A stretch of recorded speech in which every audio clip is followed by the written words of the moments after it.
Let me give you empirical facts that the Senate is hypocritical. And this is an attempt just to stifle the voice of Senator Natasha Akpoti. On the 4th of March. Welcome back, my people. Yeah, so concerning Senator Natasha Akpoti, who was suspended by the Senate for 6 months over alleged misconduct. Well, that 6-month suspension has officially expired as of September 4, 2025. So Natasha formally notified the clerk of the National Assembly of her intention to resume duty on that day. But despite this expiration of her suspension, she has not been allowed back in. The Senate, via the acting clerk, responded that no administrative action can be taken to facilitate Natasha's resumption while the matter is still at the Court of Appeal. Well, this has caused a lot of outrage. The PDP has described this as undemocratic, saying that is a direct attack on the constituency which she represents. So now, my people, I want you to sit back and listen to what Rufai Oseni said about the Senate, because Rufai Oseni really said a lot. We had a guest on this program, Mr. Ibrahim Wali, and in the course of the conversation with him, we tried to raise all the issues. Yes. Senator Akpoti was sent on suspension March 6, and that, due to the efflution of time, that suspension expired effectively on September 4. However, the reality now is that the Senate is on recess. But Mrs. Senator Akpoti had written that, well, even if the Senate is on recess, the suspension having expired, she should be granted access to her office. Because after all, when the Senate returns, she should have access to her office. There are projects, there are bills she's working on. She can, if she so likes, have access. It was on the basis of that the clerk of the National Assembly then said, oh, there are matters that are still pending in court. Well, I don't think that the clerk of the National Assembly has the authority to determine who comes back to the National Assembly or not. And that is why the leadership of the National Assembly should quickly look into this matter and take a decision.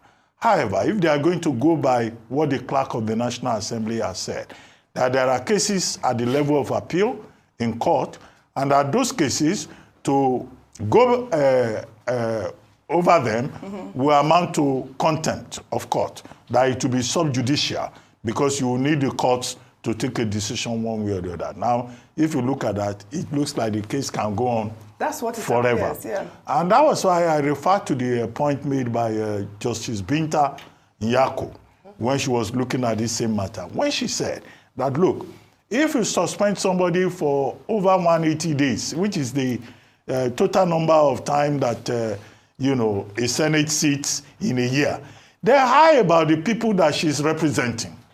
The people that will have been short-served, that will have been short-changed, that will have been denied the right to representation will be, our constituents. And I think that is an important point. And on the basis of that, Justice Nyako advised that, look, the Senate also has the responsibility to look at its own rules and see that in trying to accuse any of your members for gross misconduct, that was the allegation, gross misconduct, that's what they said. You don't then deny the people who have their representatives in power.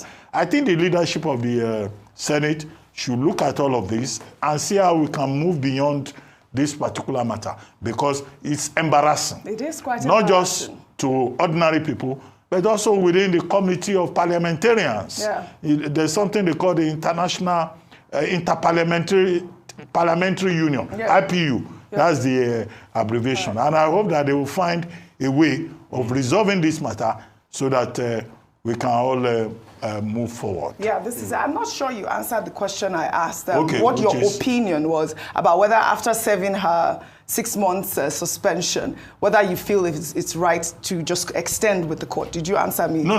Nobody has said they are extending. No, it appears what so the clerk said is that there are matters in court. Yeah. But I also said that... No, it's because she can't resume. That's what I'm asking. The clerk is not the final authority. Yeah. And two, I said the Senate at the moment is on recess. They are not coming back until September 23. Now, they have the window to look at this matter. Maybe when they come back on September 23, it's a matter that they can discharge because we don't need this distraction. All right, well actually. Said. All right. I'm sorry. I just want to point out the hypocrisy of the Senate as regards Natasha matter in less than 1 second. Oh, okay. The Senate is now claiming that the case is in court, so Natasha should not return because the case is in court, right? The clerk. The clerk of the Senate is speaking for the Senate. Speaking for the Senate. We don't know whether it was authorized. Dr. No, but Dr. Abati was authorized. Adara Madu, like I just read, reiterated that point. It was authorized yes. because it was in reaction to Natasha. But we have a spokesperson who actually said Let me give you well. empirical facts that the Senate is hypocritical. And this is an attempt just to stifle the voice of Senator Natasha Akpoti. On the 4th of March, Justice Obiora Egwato restrained the Senate for suspending Natasha Akpoti, but it was vacated on the 20th of March. Did the Senate comply with that judgment then? They didn't. You know what they remember? They now started positing them. The Senate started saying that the court cannot come and intervene to the Senate matter. But the same Senate that said that for Justice Egwato's judgment because they favored Natasha, it is the same Senate now that is coming out to say that things are a court, so let's respect the courts because it favors them in this regard. I rest my case. Yeah, it screams of hypocrisy, yes. Absolutely. And the danger of this is that it sends a message of victimization for Senator Natasha Akpoti. It's a strong message in that, and I think just for the integrity of the Senate, they should do right by her. She served her 6 months punishment, well, in quote, suspension. I don't know if we can call that punishment, but her people, most importantly, Kogi Central Senatorial District, have been denied a voice in matters in the Senate as a result of this suspension. On Lagos, can we have another side of it? Yes.